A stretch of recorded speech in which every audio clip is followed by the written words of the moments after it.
Hello friends, parasol GS पे आपका स्वागत है।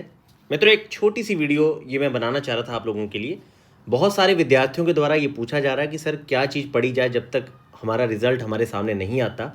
देखिए, मैं आपको सही बताऊं तो अगर आप करंट अफेयर के सेक्शन को थोड़ा अलग कर दें, जैसे आईआर, इकोनॉमी और जो आपका बजट है बिहार का, या फिर आपका यूनियन बजट और उसके अलावा जो इकोनॉमी के सेक्शन होते हैं, क्योंकि आप देखेंगे कुछ ऐसे क्वेश्चन हैं जैसे कोई नई सोशल स्कीम आ गई, बजट में किसी नई चीज़ का मतलब बात हो रही है, या फिर आपके कई सारे ऐसे टॉपिक हैं जिसके साथ करंट को लिंक करके लिखना पड़ता है, जैसे एमएसएमई है, इंफ्रास्ट्रक्चर है, तो ये आपको करंट इसके साथ ऐड करना पड़ता है। लेकिन ये 20% से ज़्यादा नहीं है।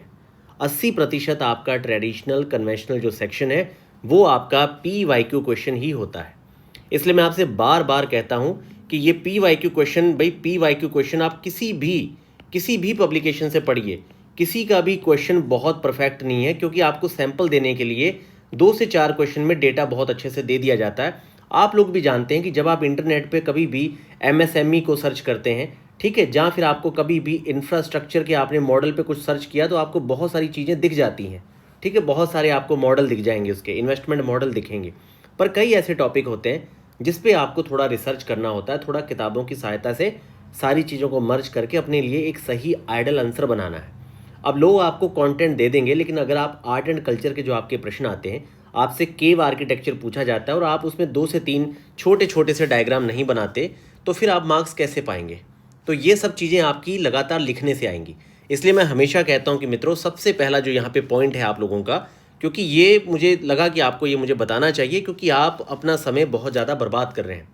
क्योंकि देखिए, ये ऐसी प्रोसेस है इस पूरी सिविल सर्विस में, अगर आप लगातार 8 से 10 घंटे पढ़ेंगे, ये बिना सोचे कि आपका पीटी हुआ कि नहीं हुआ, लेकिन देखिए जब भी पीटी हुआ, लेकिन आपने मेंस हर बार लगभग पूरे साल में, मैं कहता हूँ 12 महीने का टाइम है, 10 महीने आपको मेंस पढ़ना चाहिए।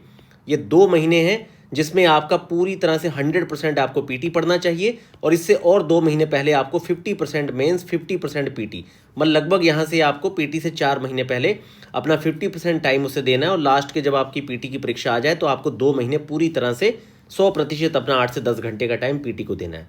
लेकिन टोटल जो इसका क्रक्स निकलता है वो ये निकलता है कि 9 महीने आपको मेंस पढ़ना होता है, 3 महीने पीटी।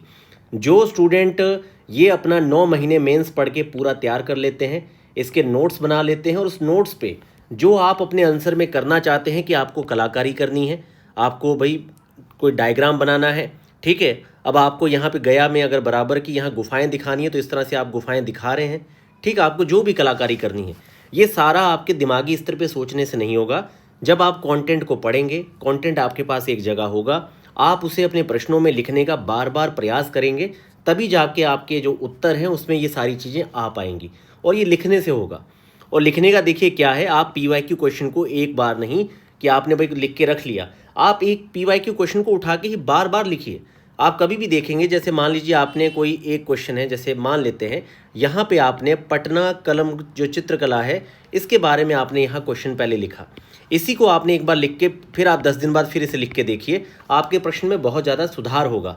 आप लोग क्या करते हैं, सीधा पटना कलम जा रहा है आपके पेपर में, अब वहाँ पे आपको ये भी नहीं पता, क्योंकि बाद में आप अपनी कॉपी तुरंत नहीं देख पाते, भाई बाद में ही देख पाते हैं, तो उसमें ये हो जाता है कि आपने अब क्या डायग्राम बनाया, क्या आपने इंट्रोडक्शन दिया, क्या आपने उसकी मुख्य भूमिका जो सेंट्रल थीम है, और क्या आपने उसमें कंक्लूजन को रखा, ये तीनों चीज़ों में बहुत बड़े अंतर खड़े हो जाते हैं। तो जो आप पटना कलम चित्रकला एग्जामिनर को सौंपना चाहते हैं, उसे पहले कम से कम अपनी आंखों के सामने बार बार लिख के देख लीजिए कि भाई ये हमारा प्रारूप है इस प्रश्न का, और इस तरीके से हमने कहाँ पे क्या डायग्राम बनाने हैं।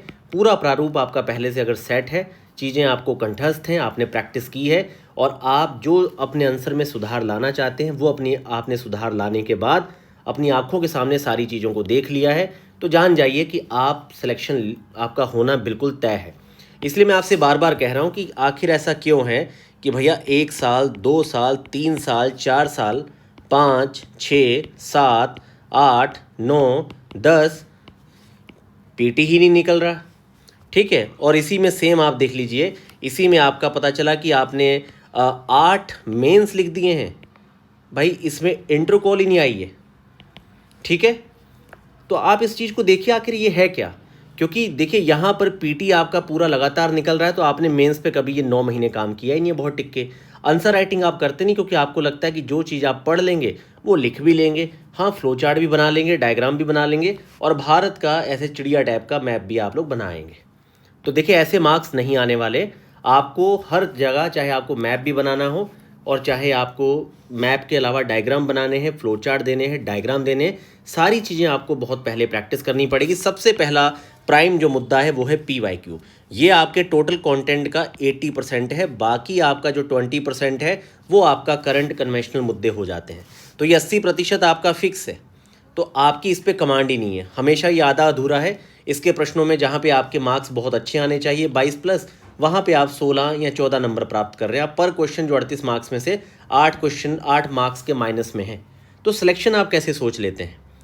तो मैं वही आपसे कहना चाह रहा हूँ कि मित्रों ये आपका एक ऐसा टाइम है, कुछ भी करने का ना मन करे, आपकी पूरी मेहनत व्यर्थ नहीं जाएगी। आपको चुपचाप PYQ क्वेश्चन को लिखना शुरू कर दीजिए। डेली 3-3 4-4 क्वेश्चन की फ्रेमिंग करिए और इसे 10 क्वेश्चन पर डे तक लेके जाइए। तो आपको पूरे 30 दिन में पूरी तरह से अपने PYQ क्वेश्चन को तैयार कर लेना चाहिए।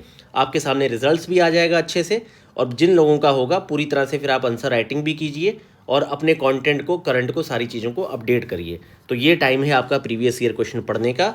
बाकी जो आपकी BPSC है उसके संदर्भ में मैंने आपको बताया है कि आपकी कटअप जर्नल की 83 के नीचे नहीं जाने वाली है और ये 85 तक आपको देखने को मिल सकती है। तो कहीं ना कहीं सुरक्षित जो मामला है वो आपका यहाँ पे 85 पे ही खड़ा है और 83 में मतलब आपका होना चाहिए PT, ठीक है। तो ये आपकी जो रेंज यही है, लेकिन ये रेंज आपकी इससे नीचे नहीं है। ये आपकी रेंज जो है ये 83 से 85 है जनरल कैटेगरी के लिए, क्योंकि मित्रों जो आपकी यहाँ सीटें हैं और जो लड़कों के द्वारा परफॉर्मेंस है वो इस बार हुआ है, जो भी पढ़ने वाले विद्यार्थी हैं उनकी रेंज जो है वो आपकी 86 क्वेश्चन के पार गई है।